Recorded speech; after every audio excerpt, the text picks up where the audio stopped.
Work-life balance adalah mitos.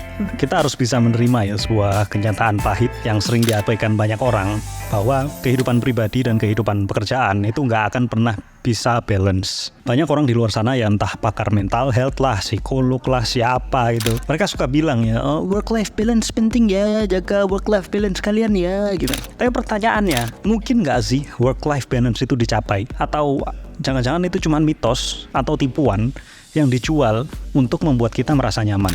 Di sini kita perlu lihat ya, dari Tim Ferriss dalam bukunya The 4-Hour Workweek, sedikit kesibukan adalah produktivitas yang buruk. Fokus pada yang penting, buang yang tidak penting. Jadi mungkin nggak sih sebenarnya kehidupan personal dan kehidupan pekerjaan itu bisa benar-benar seimbang, atau kita perlu memprioritaskan hidup kita ke hal yang lebih penting untuk mencapai sebuah keberhasilan ya. Kenyataannya memang harus ada sesuatu yang dikorbankan. Elon Musk pernah bilang, quotes-nya dia itu work like hell. I mean, you just have to put like 80 to 100 hour weeks every weeks.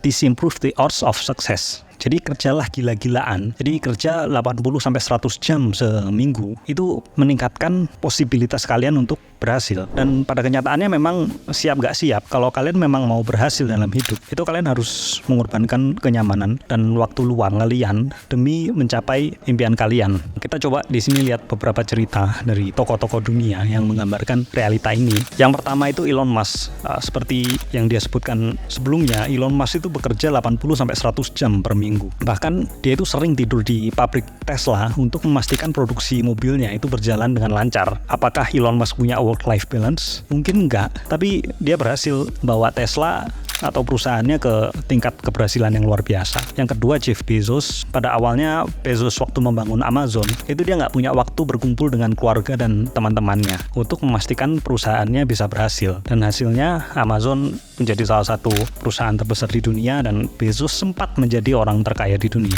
Yang ketiga, Steve Jobs. Steve Jobs ini dikenal dengan etos kerjanya yang luar biasa ya. Jobs itu seringkali bekerja sampai larut malam, dan bahkan dia itu menuntut hal yang sama ke karyawannya di timnya, juga harus kerja sampai larut malam. Dan Apple sekarang menjadi salah satu perusahaan teknologi paling sukses di dunia. Kita harus terima kenyataan bahwa keberhasilan itu memang butuh pengorbanan besar. Nggak semua orang bisa mencapai work-life balance seperti yang sering dipromosikan, karena memang faktanya untuk mencapai sebuah keberhasilan tertentu, kalian tuh sudah pasti harus bekerja lebih keras dan lebih lama dibandingkan orang lain. Malcolm Gladwell dalam bukunya yang judulnya Outliers, itu dia menyebutkan konsep 10.000 jam. Jadi untuk menjadi ahli dalam suatu bidang, itu kalian harus luangkan waktu 10.000 jam untuk berlatih dan praktek di dunia tersebut. Jadi ini berarti kalian harus habiskan lebih banyak waktu untuk bekerja keras dan bukan untuk bersantai. Jadi gimana sih cara kita untuk menghadapi kenyataan ini? Saya punya beberapa strategi yang mungkin bisa kalian terapkan.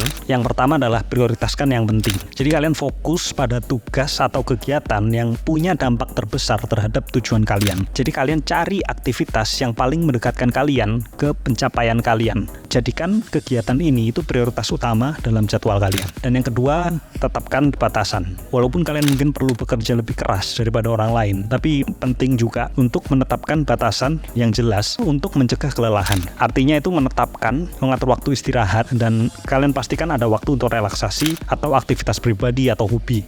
Misalnya kalian bisa gunakan teknik manajemen waktu seperti Pomodoro untuk meningkatkan produktivitas kalian. Jadi teknik ini melibatkan bekerja dalam interval waktu yang ditentukan. Jadi misalnya 25 menit kerja, 5 menit istirahat, 25 menit lagi kerja, 5 menit istirahat. Jadi metode ini cukup membantu untuk menjaga fokus dan mencegah pemborosan waktu. Jadi kesimpulan saya, work-life balance itu mitos buat kalian yang mengejar hal besar dan keberhasilan. Karena realitanya memang mencapai puncak itu membutuhkan kerja keras, pengorbanan yang besar, dan fokus yang luar biasa.